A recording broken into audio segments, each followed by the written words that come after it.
Imagine ఈరోజు మనం చూస్తున్న ఈ వైజాగ్ సిటీ అంతా 85 years క్రితం నిప్పులతో మండిపోయిందంటే మీరు నమ్ముతారా? ఇన్ ఏప్రిల్ 6, 1942 నాన్స్టర్స్ ప్యానల్ గుప్పెట్లో పెరిగొట్టుకున్న ఆ డార్క్ డే గురించి అసలు ఏం జరిగింది విజువలైజ్ చేయండి. జపాన్ వార్ ప్లేన్స్ మన ఆకాశంలోకి వచ్చాయి. బ్రిటిష్ వాళ్ళు మన సిటీని తగలెట్టాలని ఒక సీక్రెట్ ప్లాన్ వేశారా? ఇంకా షాక్ అయ్యే విషయం ఏంటంటే అద్దంలో ఒక షిప్ ఉంది.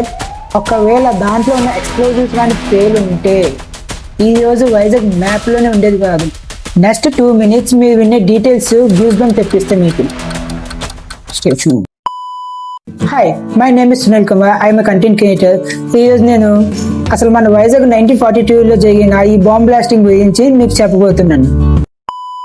ఇన్ ఎర్లీ 1942 జపాన్ ఒక కంట్రీని క్యాప్చర్ చేస్తూ ఇండియా వైపు వస్తుంది. బ్రిటిషర్స్ కి ఒకటే భయం, వైజాగ్ కానీ జపాన్ వైపు దొరికితే ఇండియా మొత్తం పోయినట్టే. అందుకే వాళ్ళు స్కాచ్ డెత్ పాలసీ ప్రిపేర్ చేశారు. అంటే జపాన్ వాళ్ళకి ఏటి దొరకకూడదని మాన్ సిటీ మొత్తాన్ని మనమే తగలపెట్టేద్దాం అని బ్రిటిషర్స్ ప్లాన్ వేశారు. బట్ ట్విస్ట్ ఏంటంటే ఆ ఎక్స్ప్లోషన్ టైంలో బ్రిటిష్ వాళ్ళకి మాత్రమే ప్రయారిటీ ఇచ్చారు.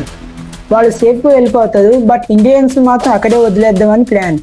ఇది చాలా మందికి తెలియని sad truth. In April 6 morning సడన్గా జపాన్ కేరళ నుండి యూజో నుంచి ప్లేన్స్ వచ్చాయి. బాంబ్స్ వర్షం అయితే కురిపించింది.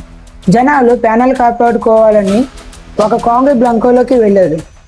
బట్ బ్యాడ్ లక్ ఏంటంటే బాంబ్ డైరెక్ట్గా ఆ బంకర్లోకి పడిపోయింది.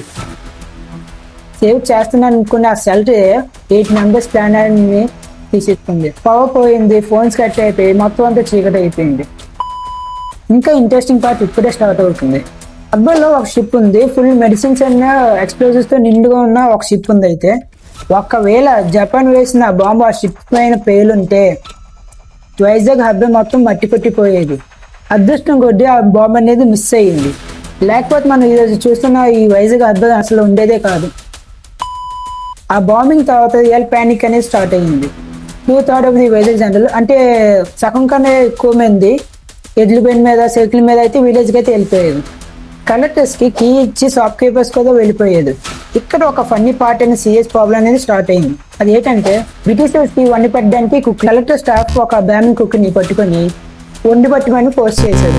ఫుడ్ లేదు, మనీ లేదు, బ్యాంక్ కూడా ఎంటీ అయిపోయాయి. వాళ్ళ వల్ల భయం వచ్చిన కానీ మంచి పనులు కూడా చేయలేదు. మన మోడర్న్ యూరోపియన్ గోస్తాన్ని వాటర్ సప్లై రావడానికి ఈ వార్ టైం ప్రిపరేషనే కారణం. ఆంధ్ర యూనివర్సిటీ బిల్డింగ్ ఆ టైంలో మిలిటరీ బంకర్స్ గా మారింది. అప్పటి ఆ డార్క్ డేస్ తలుచుకుంటే మన వైజాగ్ తలవంచలేదు, తిరిగి నిలబడింది.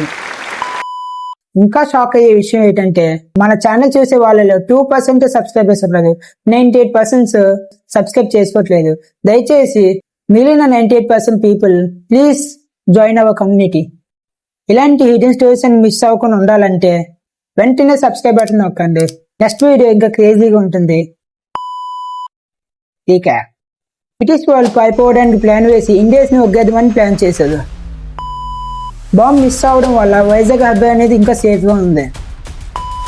వార్ టైంలో ఫుడ్ వండడానికి కుక్ లేక బ్యామిన్ కుక్ ని ఫోర్స్ పెట్టుకొని ఫుడ్ వండించేవారు. ఆంధ్ర యూనివర్సిటీని గుంటూరుకి షిఫ్ట్ చేసి ఫిలిమ్స్ ని వార్ జోన్ గా మార్చేశారు. 8 members షెల్టర్ కోసం వెళ్ళి బంకర్ లోపలనే. Stay tuned for the next mystery. Thank you.